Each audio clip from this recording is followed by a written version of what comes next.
ما تنساوش الضغط على زر الاشتراك الأحمر الموجود تحت الفيديو، وكذلك الضغط على الجرس موجود تحت الفيديو كذلك باش توصلوا بكل جديد.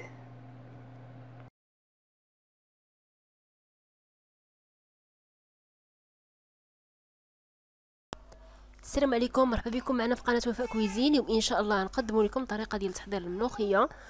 غنحتاجوا اللحم، بصله مشلضه رقيقه، القزبر ومعدنوس يعني صحيح. غنحتاجوا الملوخيه طبيعه الحال اللي غتكون الاساسيه. بالنسبه للعطريه نحتاجوا سكينجبير، الخرقوم، الابزار، الملحه. وغنحتاجوا كذلك العطريه كما قلت لكم. وغنحتاجوا كاس صغير ديال مطيشه محكوكه والزيت كاس صغير. غادي نديرو اللحم في طنجره ديال الضغط كوكوط، يعني نديرو اللحم. غادي نضيفو له البصله مشلضه رقيقه،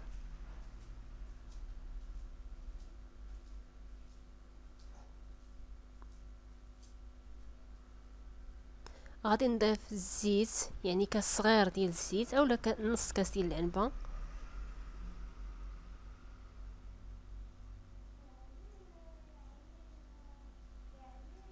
وغندير كاس ديال الماء غير باش ما تحرقليش داك العطريه اللي غادي نديرها مع اللحم، باش ما تحرقليش. غادي ندير العطريه يعني سكينجبير، غادي ندير الخرقوم، تنستعمل الخرقوم البلدي، وغادي ندير الابزار، وغادي ندير الملح. تنفضلو ندير بيدي باش نعرف القياس. غادي نديرو هادشي كامل يتقلى مزيان، يعني يندمج مع بعضياتو كما تنقولوا تيتقلى، تيندمج مع بعضياتو مزيان. يعني كما تطلعتو انا ضفت غير كاس صغير ديال الماء، يعني حيت البصله تطلق الماء وباش العطريه ما تتحرقش كما قلت لكم. من بعد ما تقلى مزيان يعني نزيد له مطيشه، يعني تقريبا كاس صغير ديال المغشه محكوكه. هانتوما كما تلاحظوا يعني ديك العناصر كامله، يعني البصله يعني تقلات مع الاخر مع اللحم. وغنضيف وريقات ديال القزبر ومعدنوس، نفضل انا ما نديرهمش مقطعين، يعني غير هكاك صحيح. وغندير الماء، يعني كما تنقولوا حنا تنمرقوا يعني بالماء. وغادي نسدو الكوكوط ديالنا، نديرو الماء الكافي لان باش يطيب اللحم.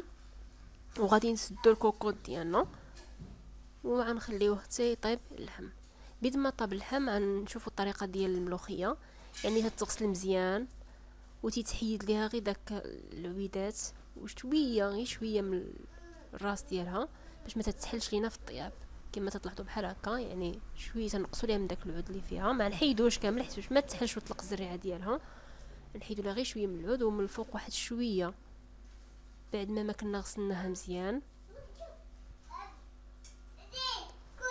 وغادي نديروها في شبيكه نخليوها على جنب بيد ما طاب لينا اللحم.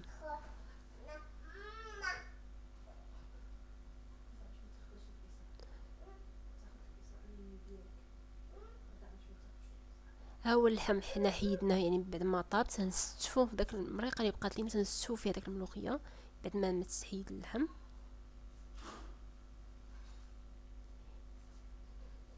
يعني العادي تيقول لك حنا تنخوفوا من الملوخيه انها تتحلينا تتبقى ما تجيش مزيانه، يعني بهذه الطريقه ما تحلش وتجي بطريقه مزيانه. ها هو الوصفه ديالنا وجدات بالصحه والراحه. تنتمنى ان الفكره تعجبكم، ما تنساوش تابوناو معنا، ديروا جيم وتبارطاجيو الفيديو. هنا رافقتو بالطحين بالخبز ديال الزرع، يعني كانت وجبه غداء. تنتمنى ان الفكره تعجبكم، ما تنساوش تابوناو معنا.